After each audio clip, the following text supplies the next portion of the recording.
All right, here we are. The 7 head coaching vacancies. Yes, 7, nearly 25% of the league. And who knows, maybe we'll get to 8 before the offseason really gets rolling. So we're going to draft the most enticing head coaching vacancies as of right now. Chris Simms, you're up first. I'm going to go with the Broncos as the number one. I am.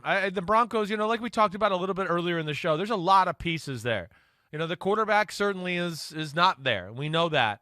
That has to be figured out. But when you look at the rest of the roster, you go, man, there's not a lot of work that needs to be done here to get this team to be competitive and a real player in the AFC. So I look at them as being the number one.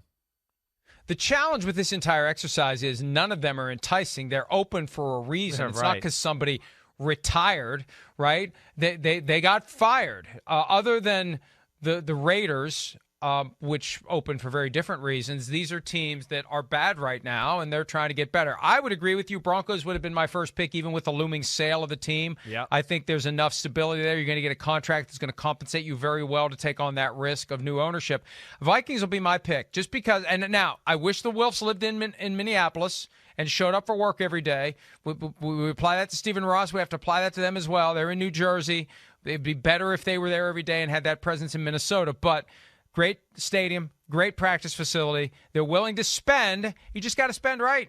Don't spend on Kirk Cousins and you'll, remain gainfully employed. But they seem to be willing to do what's needed to support you and have a successful team. Yeah, no, I hear you there. There's definitely some good. You got the Kirk Cousins thing looming, like you said, and some other issues, maybe salary cap wise, but certainly good, no doubt. Man, this is what I'm torn between the Dolphins and the Bears. I feel like with my next pick, I'm going to go with the Bears here. I am, just with the way Justin Fields looked. I'm going to pick him. Of course, you got him. That's a positive to go. Wait, you got a quarterback that's young. They got some real talent. There's no doubt about it. And they got, again, a defense that's good and some other pieces on offense that I like. I make the Bears number 2. See, this is where it gets very difficult. Very difficult. Yeah. I'm going to say, even though I think they should give the job to Rich Bisaccia, and it would be difficult to follow Rich Bisaccia, when you look at what they have, where they are, yeah, and Mark Davis seems to be a guy who is willing to support his people properly. I'm going to say the Raiders. I like the vibe right now that the Raiders have. I just think that job really shouldn't be vacant because it should go to Rich Bisaccia, although you can't just hand it to him. You have to go through the full search. I wouldn't want that job because I think that Bisaccia should get it, but if Bisaccia didn't want it, it would be enticing to me. Again, we'll do round 3. Yeah.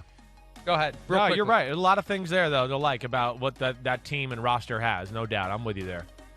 All right, quick break, round 3, when PFT Live continues right after this. 3 vacancies left, 2 picks left. Round 3, Chris, you're up. Well, this is, we're getting into, dysfunctional category here where I'm going to take the Dolphins as my 3rd pick.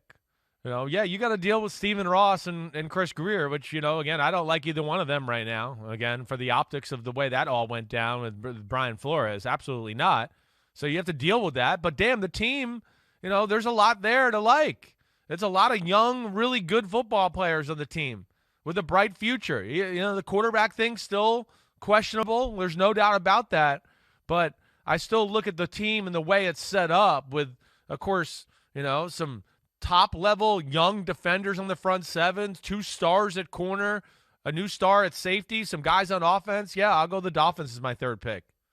I'm not touching that job without a 24-hour-a-day bat phone to Stephen Ross that guarantees me access to him whenever I want it, unless he moves to South Florida and takes up residence there, and I know he's going to be in the building every day. I'm not stepping into that stew of dysfunction if I have any other alternative. I'll go Jaguars. Sorry, Giants. The cheese stands alone in New York. I'll go Jaguars because of Trevor Lawrence, and the bar is low, and the expectations are low. I got to figure out a way to work with Trent Baalke, or maybe not. Maybe if I have real leverage, I can squeeze him out now, or maybe after a year or 2 he's gone. But I think the Jaguars have the most upside.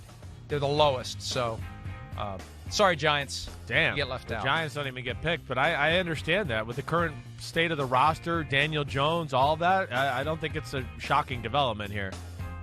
That's it for today. We'll see you at 5 Eastern for PFT PM. See ya. Hi, I'm Mike Tirico, and thanks for watching. Make sure to hit subscribe for the latest news and highlights from NBC Sports.